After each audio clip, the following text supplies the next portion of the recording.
Welcome to Blizzard Fire. We hope this video helps fire up your solution. In this video, I will explain how to study Physics NVS updated. Start by identifying the fundamental laws and definitions you must master, then create a weekly plan that balances concept review and problem practice. Break study sessions into focused intervals with short rests, and use active recall techniques like flashcards and verbal explanations.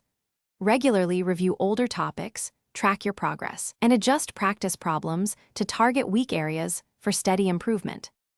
Approach problems methodically by reading carefully, listing knowns and unknowns, and sketching diagrams that clarify motion and forces.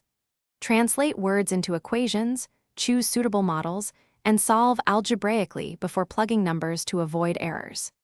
Use unit checks and consider limiting cases to catch mistakes, and time yourself to build speed. Review incorrect solutions to identify misconceptions and replicate similar problems until the method becomes automatic and confident. Choose a few reliable textbooks and curated problem banks to ensure consistent explanations and practice variety, and schedule regular sessions with peers to explain topics aloud and gain feedback. Include hands-on experiments or simulations to visualize abstract ideas and strengthen intuition, and record summary notes after each session to consolidate learning. Balance theory and practice, and adapt resources to your learning style so progress stays steady and motivating over time. Thanks for watching. If you found this helpful, don't forget to like and subscribe.